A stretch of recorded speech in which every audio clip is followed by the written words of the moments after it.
La parte de ahora que vamos a mirar son los sistemas operativos, entonces vamos a dividirlo en dos sistemas operativos a nivel de computadoras, y el otro para móviles. Entonces, tenemos también una documentación para basarnos y ir tratando los temas. Tenemos una introducción, una definición, características, funciones, tipos de sistema operativo, clasificación, referencias y preguntas. Listo, entonces dentro de la introducción, digamos que el sistema operativo lo podemos ver como un conjunto de extensiones de software para el hardware. Entonces, finalmente lo que tiene nuestros sistemas operativos son unos controladores a nivel de aplicación para darle una gestión a a todas esas periféricos a nivel de hardware que tiene una máquina, ¿cierto? Entonces, eh, todos esos recursos, digamos que para englobarlo de alguna manera, tenemos los principales, que son el procesador, la memoria, archivos y dispositivos de entrada y salida.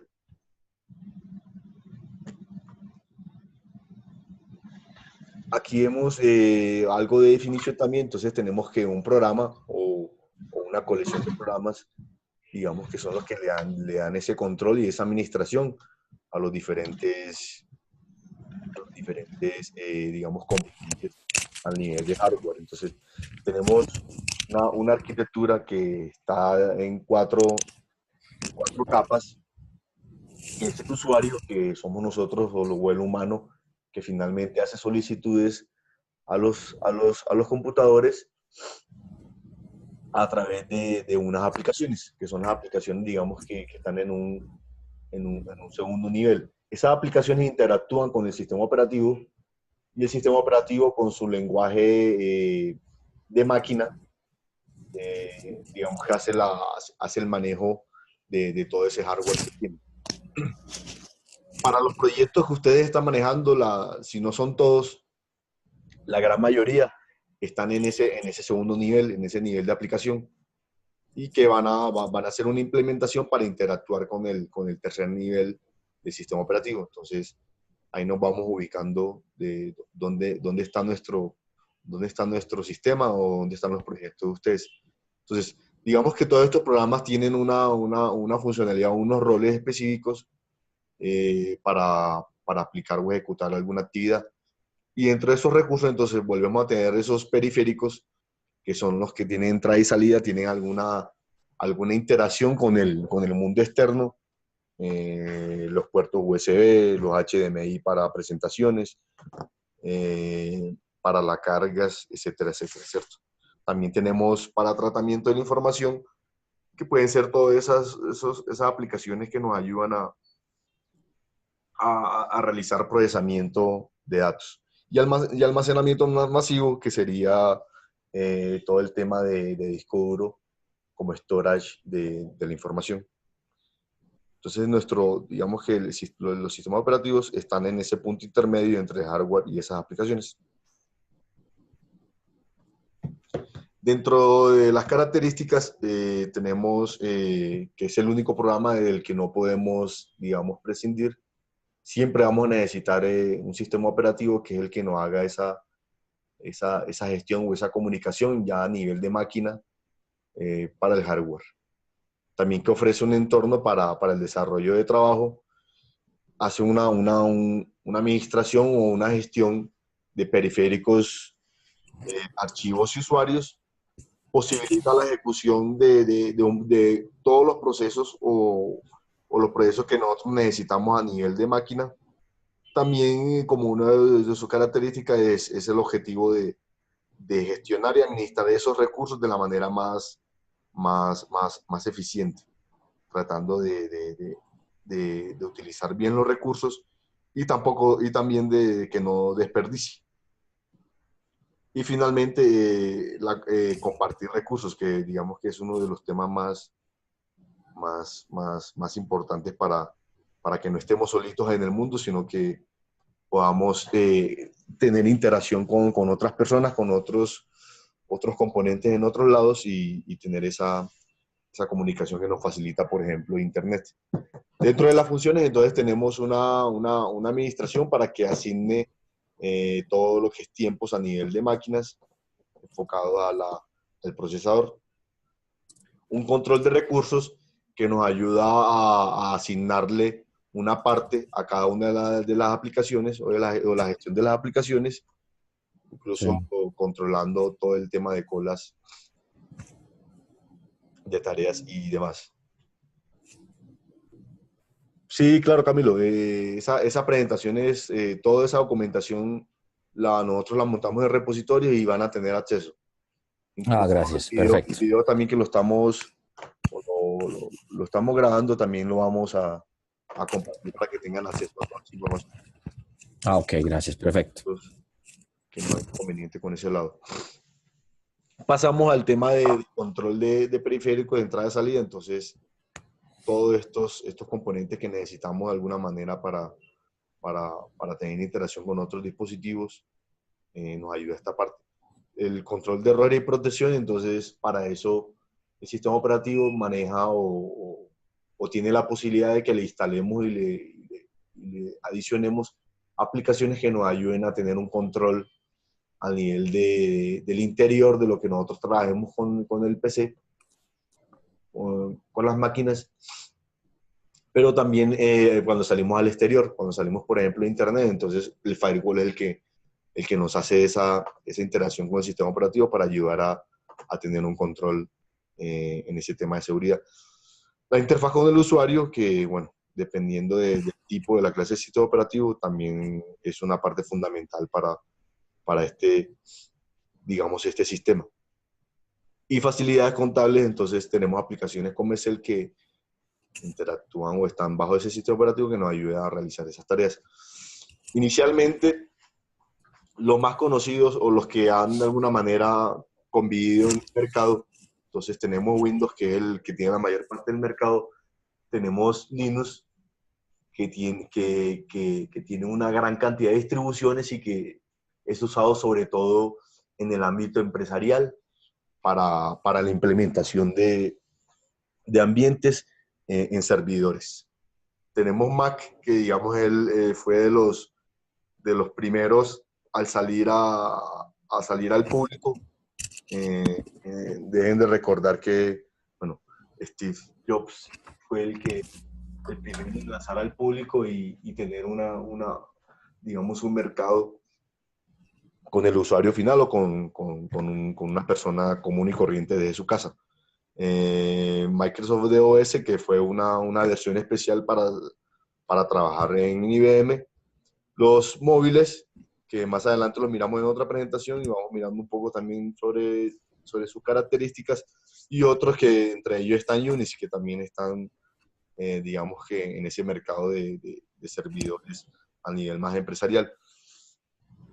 Aquí vemos un poco de cómo ha sido la evolución de Windows desde la primera versión. Digamos que hemos ido saltando los que más usamos y bueno, digamos que los más estables han sido los 98 XP, Windows 7 y bueno, ahí hay uno que otro que se ha colado, pero bueno, también lo hemos utilizado y finalmente nos ayuda mucho. Dentro de los tipos, entonces tenemos que Windows es basado con ventanas, no todos tienen esa característica. Por ejemplo, los Unix y una parte de los Linux, de sus distribuciones, que son los que están basados o enfocados en un mercado más empresarial de servidores, no tienen esa interfaz gráfica como la conocemos nosotros con experiencia de ventanas, iconos, etcétera, etcétera. Para Linux, hay, digamos que la característica principal de Linux es que es gratuito y libre, que es que la comunidad está abierta a realizarle cambios y digamos que por eso es uno de los que tiene tantas distribuciones, que incluso todas las distribuciones son trabajadas al tiempo, diferentes distribuciones. De pronto con características muy especiales, por ejemplo el Ubuntu, que tiene hasta versiones portables que la instalamos en un CD y la podemos trabajar solamente ingresando el CD, booteándolo. Y también tenemos muchas versiones como Red Hat, Debian, SUSE, Fedora, que están siendo bastante utilizadas al nivel de empresarial para servidores. Entonces, hay muchas distribuciones, cada una con unas características especiales de dentro de la comunidad, y por eso ese crecimiento de que sea libre.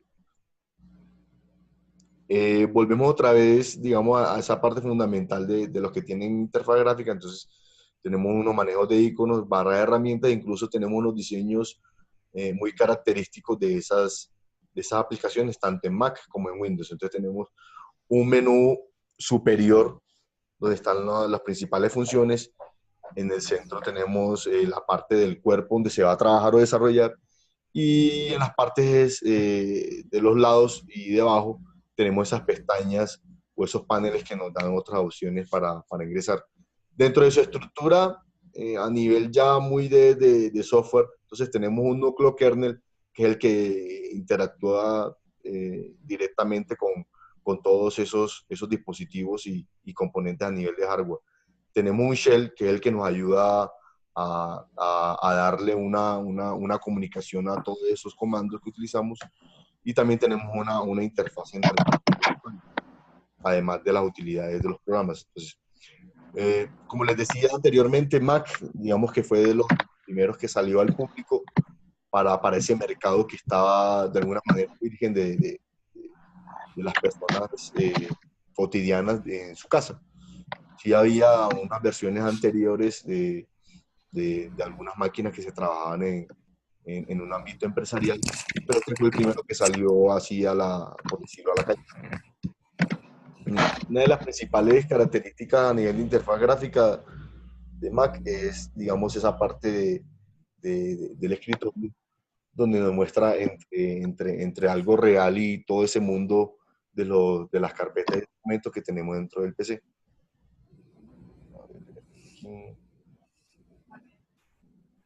Sí, Mauricio, ya hace unos Sí, 10 minuticos arrancamos. muchas gracias. Qué listo, dale, con gusto. Esta versión de Microsoft DOS, como les decía, fue creada o comercializada por Microsoft, pero era para IBM. Entonces, fue desarrollado en el 79 y los involucrados estuvieron dentro de ese punto. Era un procesador de comandos, OS, todo el manejo de errores también, como los demás sistemas de directorios, manejo de comandos, almacenamiento masivo y una gestión de ficheros también que maneja. Para la parte de los móviles, entonces, digamos que los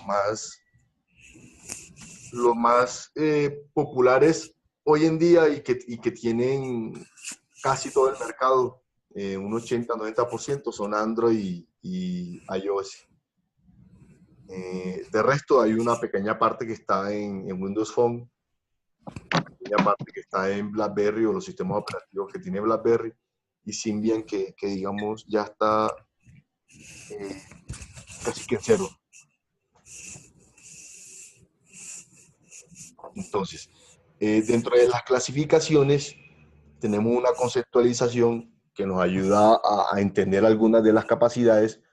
Está el multiusuario, multitarea, multiprocesador, tiempo real y multiramo.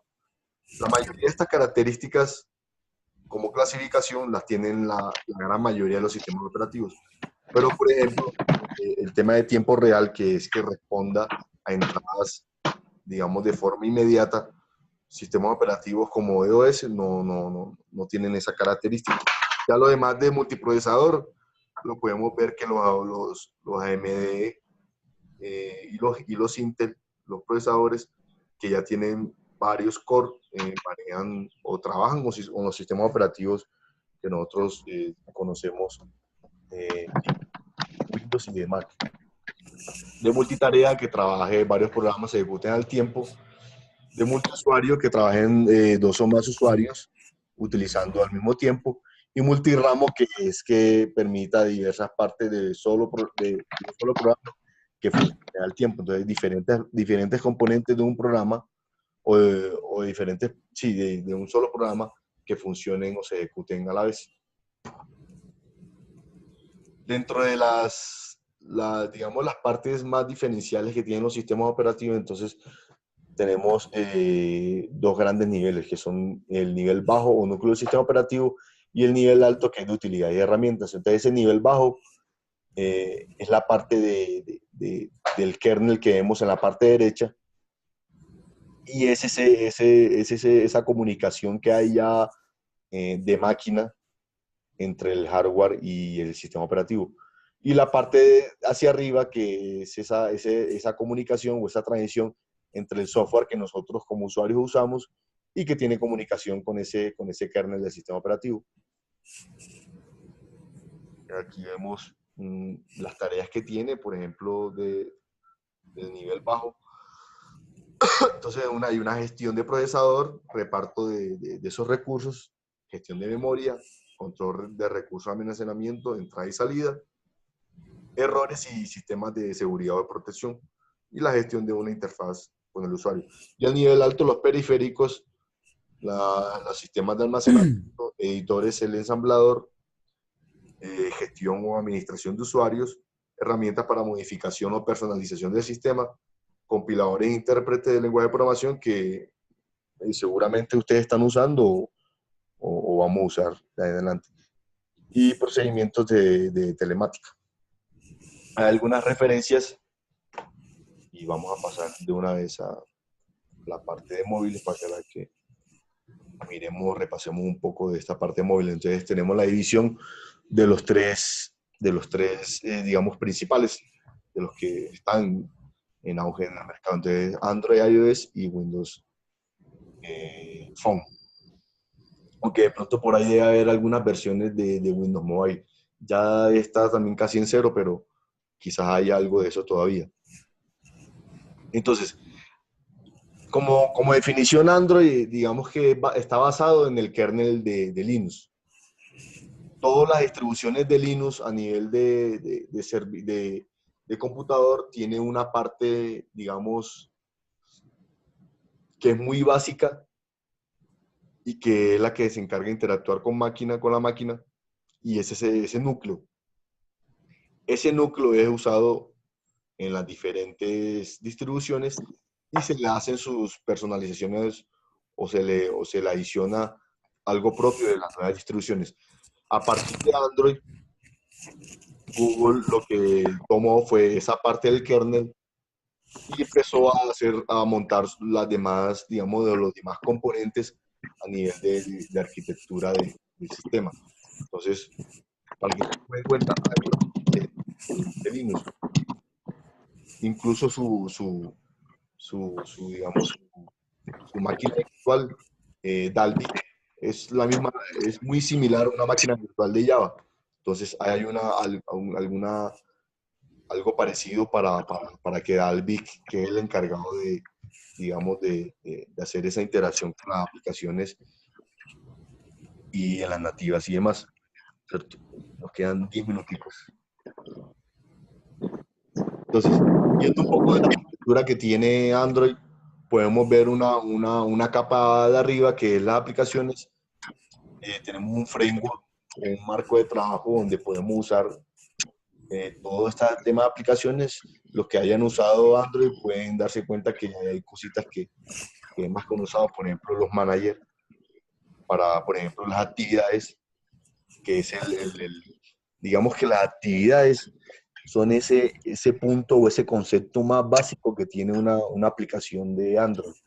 Una actividad es básicamente un punto de entrada dentro de una aplicación y que tiene su propia gestión o ciclo de vida. Entonces, una actividad puede ser un formulario de una aplicación donde tiene botones, tiene tablas, tiene listas y que interactúa ahí con un ciclo de vida. Ella se inicia, ella se construye, se destruye, se pausa, vuelve y se reinicia, etcétera, etcétera. Debajo tenemos esas librerías, que son librerías también que de alguna manera brinda el sistema operativo para trabajar, como por ejemplo el de la base de datos con SQLite. Esa es una librería propia del sistema operativo que viene por defecto y que no hay necesidad de instalar nada, simplemente eso, utilizar la librería a través de las aplicaciones para tener esa gestión de persistencia. Y tenemos el runtime, que es lo que les decía hace un momento, el Dalvik, que es una máquina virtual similar o parecida a lo que tiene Java con la Java Virtual Machine. Aunque .NET también tiene algo muy similar, que lo llaman de otra manera diferente, el CLR, pero es una máquina virtual también. Entonces, digamos que todas las plataformas tienen sus cosas o sus herramientas muy parecidas a nivel de arquitectura. Y finalmente el kernel o el núcleo, que es donde está ya todo el manejo de periféricos y toda esa parte de hardware. Entonces, tenemos un controlador para Bluetooth, un controlador para cámara, uno para el display y todos los demás componentes. Aquí está entonces un poco más detallado. Estas librerías, tenemos librería incluso para librerías de CC++, que ya es lo más bajo nivel que tenemos, y las interfaces que son a través de Java. Para tener algo en cuenta, Android, todas sus librerías y APIs, uno las ve con una sintaxis de Java, pero en realidad hay una parte que es el estándar de Java como tal. Java hace parte de Oracle. Hay una parte muy grande que es el estándar, que lo utilizamos todos en todos los computadores, pero hay otra parte que son librerías que sí están hechas e implementadas en sintaxis Java, pero que son creadas por Google. Hay una pequeña diferencia. Entonces, es algo curioso, pero bueno, digamos que Google ha trabajado bastante de la mano para sacar el potencial a todo lo que tiene el lenguaje como tal. Temas de SQLite también, como lo veníamos hablando hace un momento. El Dalvik, entonces, básicamente, se realiza el código fuente, en Java, lo pasa a llamado a un lenguaje intermedio que es bytecode, y finalmente esos bytecodes son interpretados por el Dalvik Virtual Machine. Dentro del runtime, entonces, está otra vez nuevamente el Dalvik, que ha ido evolucionando durante todas las versiones que han sacado. Tenemos también entonces el framework a nivel de aplicación, las aplicaciones y los componentes. Entonces, digamos que lo que les decía, que las actividades con ese componente principal de una aplicación, sobre todo porque es la entrada principal de las aplicaciones. Tenemos otros componentes como el service, que nos ayuda a realizar tareas, y contenedores que también ayudan de alguna forma a implementar. Los widgets, que son todos esos componentes visuales. Los intent, que es el componente, digamos, más básico para una comunicación entre diferentes componentes. Y un componente puede ser dos formularios de una aplicación o pueden ser dos aplicaciones. Al momento, por ejemplo, yo estoy realizando una aplicación en Java para Android. Tengo un formulario que necesito mostrarle la cámara, lo hago a través de un intent. Entonces, a través de un intent es que yo hago esa comunicación y le digo a la cámara del sistema operativo, venga, hágame el favor para que yo pueda utilizarla y mostrarla. Y en iOS, digamos que la distribución para móviles también, algo similar a Android, que está para los diferentes sistemas operativos móviles. Entonces, su distribución, pero que finalmente es el mismo núcleo dentro de cada sistema operativo. Entonces, dentro de la arquitectura, tenemos todo el tema de manejo del touch, sigue una parte multimedia, que es muy de aplicación, los servicios core, y ya finalmente el sistema operativo. Fíjense que es muy similar a la arquitectura. Las tres arquitecturas son muy similares. Tienen componentes, cosas específicas muy especiales, pero finalmente son los mismos componentes dentro de todos los sistemas operativos. Entonces, tenemos un registro para poder realizar aplicaciones e implementaciones en Apple, un registro de desarrollador que, digamos, es obligatorio. Y dentro de las herramientas tenemos aquí un ejemplo para esa realización de aplicaciones, utilizar las librerías y el framework y cómo es la vista para realizar esos desarrollos a nivel de iOS. Y en Windows, que digamos era inicial el sistema operativo mobile, pero que ahora en estos momentos, los últimos 5 o 6 años, venimos trabajando con Windows Phone. Muchachos, ya en cualquier momento se va cerrando la meeting porque aquí estamos desde una cuenta free. Entonces, en cualquier momento se va cerrando ahí la meeting para terminar también. Yo creo que podemos darle una rápida pasada. Entonces, tuvimos inicialmente, para conocer algo de la evolución, un Windows Mobile, un Compa Edition, pasamos al Windows Phone de la versión 7 y ahora que estamos actualmente con la 8. Entonces tenemos un modelo de aplicación, un modelo UI, integración con la nube, pero finalmente tenemos el hardware que está en todos, el kernel que está en todos y 2 capas, digamos, a nivel de aplicación que también está en todos los demás sistemas operativos. Entonces, para la programación la utilizamos o la realizamos en .NET con Visual Studio. Entonces podemos utilizar ahí los diferentes lenguajes de programación, C#, J#, que es una similitud con Java, y también Visual Basic, que digamos el de los menos usados. Con eso ahí tenemos unas referencias y ya. Con eso culminamos esta mentoría, muchachos, que es y bueno, yo creo que recordarles la parte de la encuesta para que nos ayuden también dándonos una opinión con la encuesta y bueno, que entre dentro del sistema de mejora continua de todos estos procesos y todos estos proyectos. Con eso quisiera preguntarles tal vez que de pronto alguno tenga algo que aportar, alguna duda, una pregunta, una inquietud. De pronto podemos en un par de minuticos mirar o dar una opinión acerca. Muchas gracias, Renato. Listo, no, está bien, con todo el gusto. La idea entonces es que... Renato, muchas gracias. Listo, está bien, dale, con gusto.